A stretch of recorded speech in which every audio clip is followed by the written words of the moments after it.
नमस्कार, मी जान्हवी सावंत. मार्ग प्रगतीचा मध्ये आपलं स्वागत आहे. मंडळी, नवीन वर्षाच्या सुरुवातीलाच आपल्या प्रेक्षकांसाठी आपण एक अतिशय महत्त्वाची मुलाखत घेऊन आलेलो आहोत. आज आपल्या सोबत आहेत महाराष्ट्र ग्रामीण बँकेचे अध्यक्ष श्री मिलिंद घारड सर. सर, कार्यक्रमात खूप खूप स्वागत. नमस्कार. तर चर्चेला सुरुवात करण्याआधी मी सरांची ओळख करून देते. श्री मिलिंद बाबाराव घारड हे बँक ऑफ महाराष्ट्रचे सरव्यवस्थापक असून वित्त मंत्रालय भारत सरकार मार्फत त्यांची महाराष्ट्र ग्रामीण बँकेचे अध्यक्ष म्हणून नियुक्ती झालेली आहे. श्री घारड यांनी MBA मार्केटिंग ही पदव्युत्तर पदवी घेतलेली असून त्यांनी बँक ऑफ महाराष्ट्रमध्ये शाखा व्यवस्थापक, विविध क्षेत्रीय कार्यालय येथे क्षेत्रीय व्यवस्थापक तसेच मुख्य कार्यालय बँक ऑफ महाराष्ट्र येथे विविध महत्त्वपूर्ण पदांवर कार्य केलेलं आहे. जुलै 2022 पासून ते महाराष्ट्र ग्रामीण बँकेमध्ये अध्यक्ष आहेत. मार्केटिंग, डिजिटल बँकिंग, वित्तीय समावेशन इत्यादी बँकिंग क्षेत्रातील त्यांचं कार्य उल्लेखनीय आहे. बँक ऑफ महाराष्ट्रमध्ये ते 2006 मध्ये मार्केटिंग व्यवस्थापक म्हणून रुजू झाले.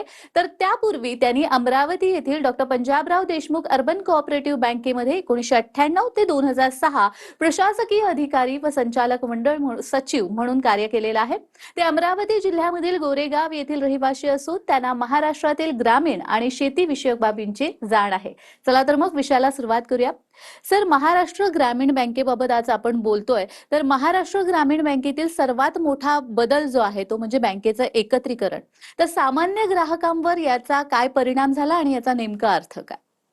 1 मे 2025 रोजी या दोन ग्रामीण बँका होत्या महाराष्ट्रामध्ये. एक महाराष्ट्र ग्रामीण बँक आणि एक विदर्भ कोकण ग्रामीण बँक. या दोन्ही बँकांचं एकत्रीकरण 1 मे 2025 रोजी झालं. दोन्ही बँकांमध्ये संगणकीय प्रणाली वेगवेगळ्या होत्या. या महाराष्ट्र ग्रामीण बँकेमध्ये TCSचे सॉफ्टवेअर होते, तर तिकडे फिनॅकलचं विदर्भ कोकण ग्रामीण बँकेमध्ये फिनॅकलचं सॉफ्टवेअर होते. या दोन्ही संगणकीय प्रणालीचे एकत्रीकरण आम्ही 15 सप्टेंबर रोजी पूर्ण केले. या संगणकीय प्रणालीच्या एकत्रीकरणामुळे महाराष्ट्रातील प्रत्येक ग्राहकाला, महाराष्ट्र ग्रामीण बँकेच्या आता प्रत्येक ग्राहकाला सगळ्या प्रकारच्या सोयी सुविधा उपलब्ध झालेल्या आहेत. काही प्रकारची बंधनं जी विदर्भ कोकण ग्रामीण बँक होती ती 17 जिल्ह्यांमध्ये ऑपरेट करत होती आणि ही महाराष्ट्र ग्रामीण बँक ही पण 17 जिल्ह्यांमध्ये ऑपरेट करत होती. परंतु काही बंधनं असल्यामुळे काही डिजिटल सेवा ज्या आहेत त्या डिजिटल सेवा जसे की RTGS, NEFT, UPI, mobile banking, ATM या सगळ्या सुविधा ज्या आहेत त्या विदर्भ कोकण ग्रामीण बँकेच्या यांना ग्राहकांना उपलब्ध नव्हत्या. परंतु या एकत्रीकरणामुळे या सगळ्या सोयी सुविधा, या सगळ्या फॅसिलिटीज या उपलब्ध झालेल्या आहेत. त्याच्यामुळे आता एक ग्रामीण बँकेकडे पाहण्याचा एक जो दृष्टिकोन होता तो एक बदललेला आहे. आता आम्ही एक सक्षम, एक शेड्यूल बँक आम्ही झालेलो आहे आणि पूर्ण महाराष्ट्रभरासाठी आम्ही सेवा देऊ शकतो. सगळ्या प्रकारचे डिजिटल प्रॉडक्ट, सगळ्या प्रकारच्या लोन सुविधा, सगळ्या प्रकारच्या म्हणजे आम्ही याच्यामुळे उपलब्ध झालेले आहेत. सर, बघितलं तर ही बँक शासनाची मालकी असलेली बँक आहे. त्यामुळे एकंदरीत जर सगळाच विचार केला तर सामान्य जी जनता आहे त्यांना बँकेविषयी नेमकी माहिती नसते. ग्रामीण बँकेविषयी, या बँकेचं काम नेमकं कसं चालतं किंवा ते स्थापना का झाली हे याविषयी काहीच माहिती नसतं. तर त्याविषयी सांगा. काय झालंय, ग्रामीण बँकेची जी स्थापना झाली ती 1975 मध्ये. आता एक आपण 50वं वर्ष सेलिब्रेट करतोय 2025 मध्ये. ग्रामीण बँकांची स्थापना एक ग्रामीण भागामध्ये सगळ्या प्रकारच्या बँकिंगच्या सोयी सुविधा, कर्ज पुरवठा या व्यापारी बँका किंवा दुसऱ्या शेड्यूल बँकाकडनं होत नव्हत्या, म्हणून ग्रामीण बँकांची स्थापना 1975 साली झाली. सुरुवातीला 198 जवळपास ग्रामीण बँका होत्या. प्रत्येक ग्रामीण बँकेचं जे क्षेत्र होतं एका जिल्ह्यापुरतं किंवा 2 किंवा 3 जिल्ह्यापुरतं मर्यादित होतं. परंतु नंतरच्या काळामध्ये एकत्रीकरण होऊन आता या ग्रामीण बँकांची संख्या 28 राहिलेली आहे या 1 मे 2025 रोजीच्या याच्यामध्ये. परंतु आता नुसतंच एक शेतीपूरक किंवा त्या याच्यापूरकच आम्ही मर्यादित राहिलेलो नाही, तर आता आम्हाला व्यवसाय वृद्धीच्या दृष्टीने किंवा सगळ्या बँकांना याच्यामध्ये कॉम्पिटिशनच्या युगामध्ये, स्पर्धेच्या युगामध्ये टिकण्यासाठी आम्ही सगळ्या प्रकारच्या सोयी सुविधा आता देतोय. तसा एक कल आहे किंवा एक ग्रामीण बँकेकडे बघण्याचा एक दृष्टिकोन आहे की ही ग्रामीण बँक फक्त शेतकऱ्यांसाठी किंवा छोट्या उद्योगांसाठी किंवा याच्यासाठी पण नाही, तसं राहिलेलं नाही. आता आम्ही ग्रामीण बँक म्हणून सगळ्या प्रकारचे फॅसिलिटीज आम्ही देऊ शकतो आणि देतोय. आणि ते डायव्हर्सिफिकेशन आम्हाला आमचे प्रॉफिटेबिलिटी मेंटेन करण्यासाठी, आम्हाला या स्पर्धेच्या युगात टिकण्यासाठी गरजेचे झालेले आहे. त्यामुळे आम्ही सगळ्या फॅसिलिटीज देतो. सर, आता जसं तुम्ही म्हणालात, की सगळ्या प्रकारच्या सेवा सुविधा देण्याचा तुम्ही प्रयत्न करता. आता नवीन वर्ष आलेलं आहे आणि नवीन वर्षामध्ये अनेकांची अनेक स्वप्न असतात आणि सगळ्यात महत्त्वाचं स्वप्न ते म्हणजे घर घेण्याचं. प्रत्येकाला असं वाटतं, की आपलं स्वतःचं घर असावं. तर घर घेण्यासाठी अशा काही सुविधा बँकेद्वारे दिल्या जात आहेत का? आमच्याकडे सगळ्या प्रकारच्या घर घेण्यासाठीच्या सुविधा उपलब्ध आहे. कुणाला जर फ्लॅट विकत घ्यायचा असेल तर ते फ्लॅट विकत घेण्यासाठी पण सुविधा आहे. कुणाला रेडीमेड घर विकत घ्यायचं असलं ती पण सुविधा आहे. कुणाला प्लॉट परचेस करून त्याच्यावरती घर बांधायचं असेल ती सुद्धा. सगळ्या प्रकारच्या हाऊसिंग लोनच्या फॅसिलिटीज आणि त्याही स्पर्धात्मक दरांमध्ये. म्हणजे ज्या वाणिज्य बँका आहेत किंवा प्रायव्हेट सेक्टरच्या बँका आहेत यांच्याकरता यांच्यापेक्षा स्पर्धात्मक दर किंवा त्याच समदरांनी आम्ही या सगळ्या सोयी सुविधा पुरवतो आणि एक अतिशय तत्परतेने आम्ही या सुविधा देण्याकरता आम्ही आमचे इन हाऊस एक पोर्टल पण डेव्हलप केलेलं आहे. त्याच्यामध्ये जवळपास जास्तीत जास्त आमचा एक आता हाऊसिंग लोन डिस्बर्समेंटचा जो टॅट आहे म्हणजे ज्याला आपण कंट्रोल म्हणजे अर्ज आल्यापासून जर संपूर्ण कागदपत्र आले तर हे आम्ही 7 दिवसाच्या आतमध्ये आम्ही हाऊसिंग लोन पण डिस्बर्स पण करतोय. निश्चितच. जसं घराबाबत सर आहे, तसंच वाहन कर्ज घेण्याकरता ग्रामीण बँक कर्ज पुरवठा करत नाही, असा बऱ्याच जणांचा गैरसमज आहे. तर प्रत्यक्षात चित्र काय? नाही नाही, प्रत्यक्षात ही वस्तुस्थिती नाही आहे. वाहन कर्जासाठी तर म्हणजे आता अशी परिस्थिती आहे, आमचे जे पोर्टल्स आहेत किंवा आम्ही जे एक लोन ओरिजिनेटिंग सिस्टीम जे डेव्हलप केलेली आहे त्या लोन ओरिजिनेटिंग सिस्टीम मध्ये आम्ही सगळ्या प्रकारची माहिती ते कस्टमरनी फक्त त्यांचे पॅन कार्ड, आधार कार्ड आणि कोटेशन जर दिले तर आम्ही डीलर्स पासून सगळ्या माहिती घेऊन वाहन कर्ज म्हणजे अगदी काही काही प्रकरणामध्ये तर आम्ही एक एक दोन दोन तासामध्ये त्यांच्या वाहनाचं कर्ज आम्ही डिस्बर्स पण केलेलं आहे. इतक्या सुलभ गतीने आम्ही त्याची एक प्रक्रिया केलेली आहे आणि आम्ही सगळ्या प्रकारच्या वाहनाचे कर्ज देतो. नुसतंच म्हणजे पुन्हा कस्टमरला पाहिजे म्हणून नाही, औद्योगिक वाहने किंवा कमर्शियल व्हेकल्स किंवा याच्यासाठी पण आम्ही सगळ्या प्रकारचे कर्ज देतो आणि ते आमचे कॉम्पिटिटिव्ह दरानेच आहेत.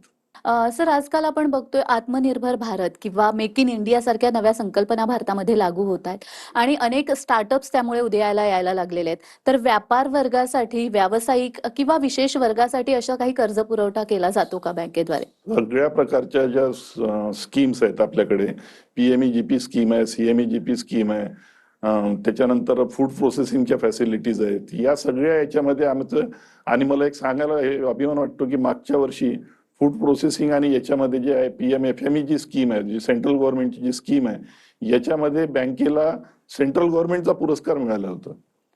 हा, एएफ सारख्या स्कीम आहे, ऍग्रिकल्चर इन्फ्रास्ट्रक्चर फंड म्हणून एक स्कीम आहे, त्या स्कीम मध्ये पण सुद्धा आम्ही ऍक्टिव्हली काम करतोय.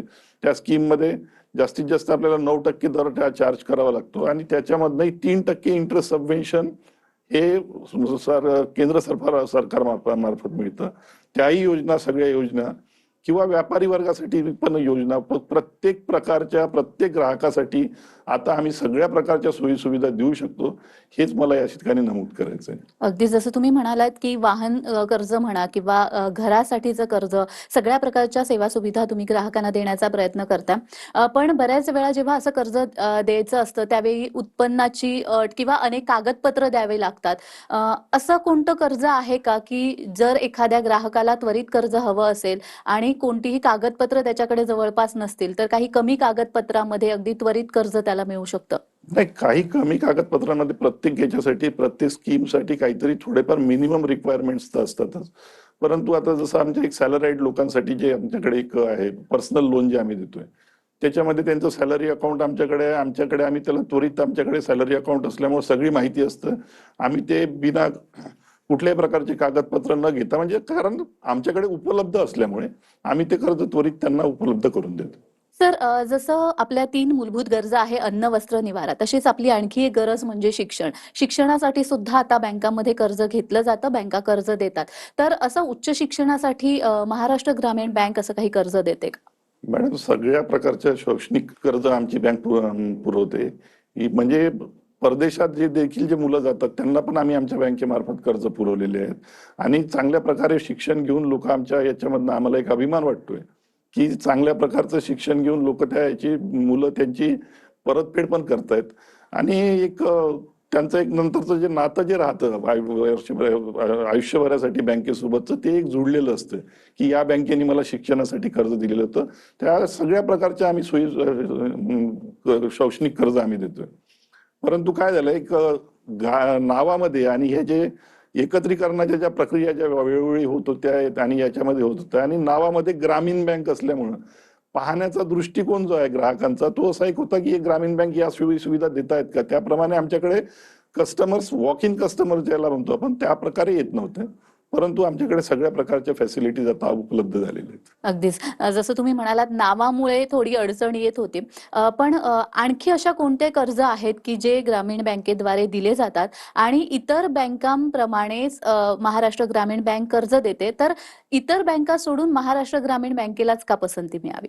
नाही, आमचं एक सगळ्यात महत्वाचा एक पाया म्हणजे आम्ही महाराष्ट्रामध्ये जवळपास आमच्या 752 शाखा आहे आणि प्रत्येक ठिकाणी महाराष्ट्राच्या कानाकोपऱ्यामध्ये आम्ही प्रत्येक ठिकाणी पोहोचलेलो आहे आणि सगळ्या प्रकारच्या फॅसिलिटीज असल्यामुळे आणि आमच्या लोकांचं एक दुसरं एक अजून एक महत्वाची गोष्ट एक आहे की महाराष्ट्र ग्रामीण बँकेचा कर्मचारी जो आहे याच्यामधला जवळपास 95% कर्मचारी हा महाराष्ट्रीयन आहे आणि त्याच्यामुळे त्याला मराठी बोलता येतं, त्याचा कनेक्ट चांगला असतो. आमच्या जो कर्मचाऱ्यांचा जो कनेक्ट आहे तो कुठल्याही बँकेच्या कर्मचाऱ्यांपेक्षा, कारण तो गावागावात असतो.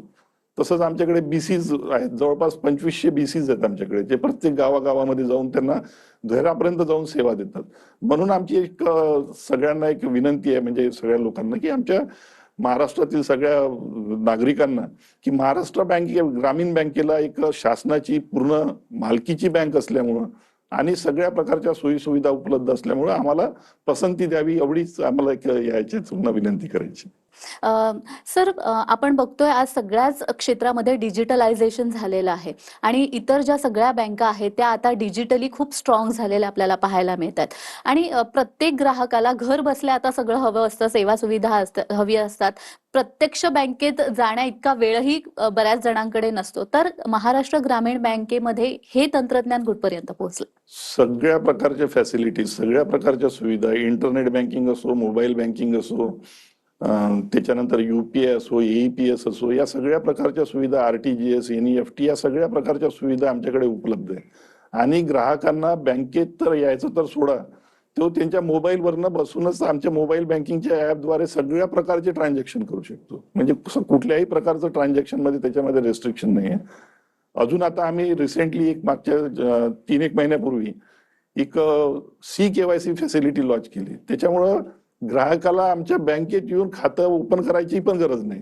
त्यांनी आमच्या वेबसाईटला जायचं आणि तिथे ऑनलाईन अप्लिकेशन जरी केलं तरी आम्ही त्यांची CKYC ऑनलाईन करून घेतो आणि त्यांचं खातं घर बसल्या खातं सुद्धा उघडतो. नुसतेच व्यवहार नाही पण खातं उघडण्यापासून सगळ्या सुविधा आपल्याकडे उपलब्ध झालेल्या आहेत. अगदीच. सर, आता जसं तुम्ही म्हणालात की शहरी बँकाप्रमाणे नाव जरी ग्रामीण असलं तरी काम शहरी बँकांप्रमाणे चालतं. पण या महाराष्ट्र ग्रामीण बँकेच्या ज्या ब्रँचेस आहेत, शाखा आहेत, त्या खेड्यापाड्यांमध्ये आहेत आणि खेड्यापाड्यामध्ये सहसा आपण बघतो लाईट जाते बऱ्याच वेळेला किंवा इंटरनेटची सुविधा तशी हवी तशी नसते किंवा बऱ्याच वेळा या सगळ्या सुविधा असल्या तरी सुद्धा जे खेड्यापाड्यातले ग्राहक आहेत त्यांना या सगळ्या गोष्टी कशा हाताळायच्या याचं ज्ञान नसतं. तर यासाठी ग्रामीण बँक काय करते? मॅडम, माझ्याकडचं मी जसं तुम्हाला आताच सांगितलंय ना की खेड्यातल्या लोकांना किंवा ग्रामीण भागातील लोकांना हे मोबाईल बँकिंग किंवा हे वापरायची थोडी भीती वाटते किंवा त्यांना त्या पद्धतीचं ज्ञान असतं. पण माझ्याकडे जवळपास आता एक 3200 कर्मचारी आहेत आणि मी सांगितलं ज्या पद्धतीने सांगितलंय की त्यांच्याशी कनेक्ट होणारा कर्मचारी वर्ग आहे माझा, कारण की तो जास्तीत जास्त कर्मचारी वर्ग हा महाराष्ट्रातला आहे. त्याच्यामुळे ते कनेक्ट होऊन आणि ते त्यांना त्या पद्धतीने सगळ्या सोयी सुविधा समजून सांगतात आणि चांगल्या प्रकारे त्याच्या एक वापर ते करतायत ग्रामीण भागातले लोक सुद्धा. आता एक गैरसमज राहिलेला आहे की ग्रामीण भागातले लोक या गोष्टी वापरत नाही किंवा नाही. प्रत्येकाकडे जवळपास आता सगळ्यांकडे अँड्रॉइड फोन आहेत आणि सगळेजण वापरायला थोडंसं एक एज्युकेशन दिलंय आणि आम्ही बऱ्याचशा आमचे कॅम्प्स घेतोय, फायनान्शियल लिटरसी कॅम्प्स घेतोय, बरेचसे कॅम्पेनच्या माध्यमातून आम्ही याच्याबद्दल जनजागृती आणि त्यांना माहिती देतोय. तसंच आमच्यासोबत आमच्याकडे 5 व्हॅन्स आहेत, ATM व्हॅन्स आहेत.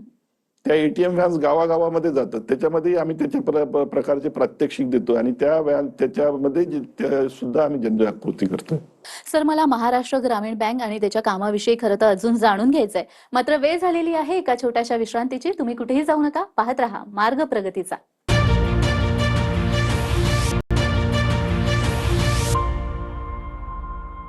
विश्रांतीनंतर सर्वांचं पुन्हा एकदा स्वागत आहे. आज आपण सर्वसमावेशक बँकिंगकडे वाटचाल महाराष्ट्र ग्रामीण बँक या विषयासंदर्भात बोलतोय आणि आपल्याला मार्गदर्शन करतायत श्री मिलिंद घारड सर. महाराष्ट्र ग्रामीण बँकेच्या विविध ठेव योजना काय आहेत या संदर्भात आपल्या प्रेक्षकांना सांगा. सगळ्या प्रकारच्या ठेव योजना आमच्याकडे आहे. म्हणजे बेसिक म्हणजे saving bank account, current bank account, मुदत ठेवी, आपण आरडी ज्याला रिकरिंग डिपॉझिट्स म्हणतो, म्हणजे मंथली त्याच्यामध्ये पैसे टाकायचे आणि त्याच्या या सगळ्या प्रकारच्या सुविधा या आपल्याकडे आहे. सोबतच आपल्याकडे आपलं करंट अकाउंट आणि सगळ्या प्रकारच्या फॅसिलिटीज आहे. सेव्हिंग अकाउंट असो किंवा करंट अकाउंट असो, यांना मोबाईल बँकिंगनी आणि इंटरनेट बँकिंगनी आपण जोडू शकतो. सेव्हिंग बँक UPI सोबत आपण सगळे याच्यात करता येतं. त्यानंतर आता आम्ही एक करंट अकाउंट होल्डर्ससाठी किंवा आमचे जे कॅश क्रेडिट होल्डर्स आहेत यांच्यासाठी पण आम्ही एक साऊंड बॅग फॅसिलिटी उपलब्ध करून दिलेली आहे. ओके. म्हणजे पुन्हा ग्राहक जर आला आणि त्यांना जर फोन पेनी किंवा यांनी जर पेमेंट जर करायचं असलं तर इन्स्टंटली ग्राहक त्यांच्या मोबाईल मधूनच त्यांच्या पेमेंट करू शकतो. सगळ्या प्रकारचे. आणि त्यांना त्यांचे सेटलमेंट सुद्धा जे आमचे कस्टमर्स असतात, जे दुकानदार असतात किंवा जे काही ट्रेडर्स असतात, त्यांचं सेटलमेंट आम्ही त्याच दिवशी करून देतोय. या सगळ्या प्रकारच्या सुविधा आपल्याकडे उपलब्ध आहेत डिपॉझिट्सच्या. आणि व्याजदर जर सांगायचं झालं तर सगळ्या याच्याप्रमाणे आपण स्पर्धात्मक पद्धतीने सगळ्या ठेवींचे व्याजदर आपण ठेवलेले आहेत. आणि सर सोशल सिक्युरिटी स्कीम्स बाबत काय सांगा. सोशल सिक्युरिटी स्कीम्स मध्ये तर मॅडम महाराष्ट्र ग्रामीण बँक ही नेहमीच अग्रेसर राहिलेली आहे. प्रधानमंत्री भीमा योजना आहे, प्रधानमंत्री सुरक्षा विमा योजना आहे, अटल पेन्शन योजना आहेत. या ज्या योजना आहेत या योजना आम्ही आमच्या BC नेटवर्क मार्फत फार चांगल्या पद्धतीने प्रभावीपणे आम्ही राबवतोय.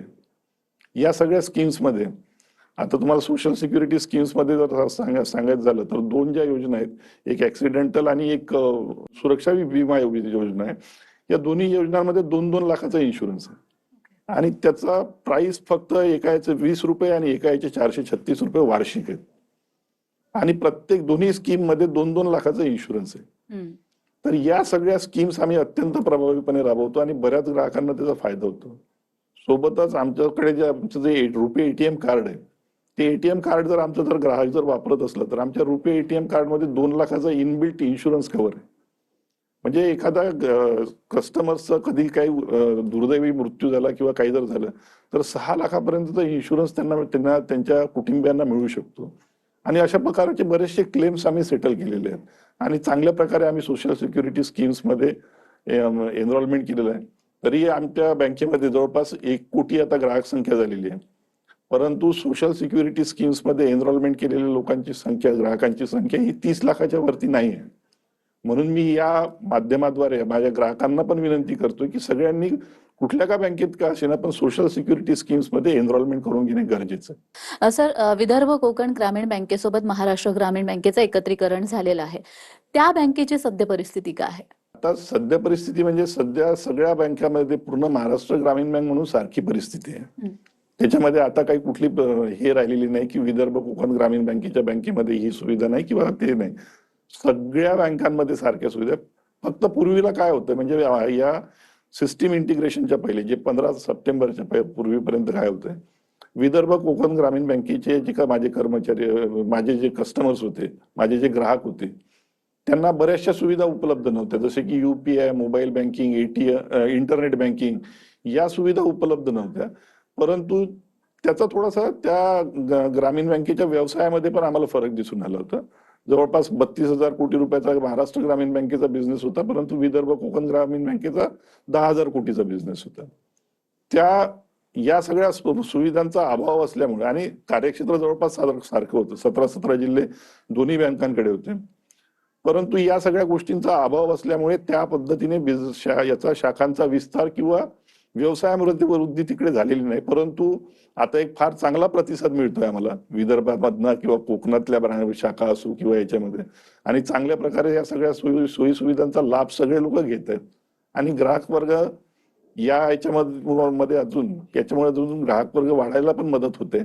सगळ्या प्रकारच्या सुविधा, आता काही फरक राहिलेला नाही. सगळ्या ग्रामीण बँकेमध्ये पूर्ण महाराष्ट्रामध्ये प्रत्येक फॅसिलिटी प्रत्येक शाखेमध्ये उपलब्ध आहे. निश्चितच. आणि ही प्रगती अशी उत्तरोत्तर होतच राहणार आहेत. भविष्यातल्या काय योजना आहेत? भविष्यामध्ये बऱ्याचशा ठिकाणी काय झालंय, आमचं ब्रांच एक्सपान्शन जे आहे, एक महाराष्ट्र इतकं मोठं राज्य आहे, परंतु महाराष्ट्रामध्ये आमच्या 752 शाखा आहेत. परंतु आम्ही आता आमच्या ब्रांचचं पेनिट्रेशन, ब्रांचेसच्या शाखा जवळपास 1000 शाखा पुढल्या 2 वर्षापर्यंत बँकेच्या शाखा 1000 शाखांपर्यंत पोहोचवायच्या. पुन्हा अजून ऍडव्हान्स टेक्नॉलॉजीज मध्ये आता आमचे जे डाटा सेंटर्स आहेत किंवा हे आमची थोडे एक वेंडर डिपेंडन्सी आहे, तर आम्ही आमच्या सोयी सुविधा पुन्हा अजून अद्ययावत आणि चांगल्या कशा करता येईल याच्याकरता स्वतःचा बँकेचं डाटा सेंटर सुरू करण्याचा पण आमचा प्लॅन आहे. सर, अगदीच बँकेच्या ज्या तुमच्या योजना आहेत त्या सगळ्या योजनांबद्दल तुम्ही सविस्तर माहिती दिली. प्रेक्षकांना शेवटी काय सांगाल? मॅडम, प्रेक्षकांना सगळ्यात शेवटी माझी सगळ्या ग्राहकांना, महाराष्ट्रामधल्या सगळ्या जे नागरिक आहे या सगळ्यांना एक विनंती आहे की एकदा महाराष्ट्र ग्रामीण बँकेमध्ये जे लोक अजून माझे खातेदार नसतील त्यांनी आमच्या बँकेमध्ये यावं, आमच्या सगळ्या सोयी सुविधांचा लाभ घ्यावा. एक अत्यंत नम्रतेने आणि एक चांगल्या पद्धतीने माझे सगळे शाखेतील कर्मचारी, अधिकारी हे त्यांना सेवा देतील याची मी ग्वाही देतो. आणि पुन्हा एकदा सगळ्या ग्राहकांना आणि महाराष्ट्रातील नागरिकांना नवीन वर्षाच्या हार्दिक शुभेच्छा देतोय. धन्यवाद. अगदीच. महाराष्ट्र ग्रामीण बँक ही आता इतर खासगी बँकांप्रमाणे अद्ययावत झालेली आहे आणि यानंतर सुद्धा अशीच उत्तरोत्तर प्रगती इतर बँकांच्या प्रमाणेच करत राहील ही निश्चितच खात्री बाळगतो. आणि तुम्ही इथे आलात आणि महाराष्ट्र ग्रामीण बँकेविषयी जी माहिती दिली त्यासाठी खूप खूप धन्यवाद. धन्यवाद. तर मार्ग प्रगतीचा मध्ये आपण इथेच थांबतोय. पुन्हा भेटूया एका नवीन विषयासह. तुम्ही कुठेही जाऊ नका. पाहत रहा TV9 मराठी.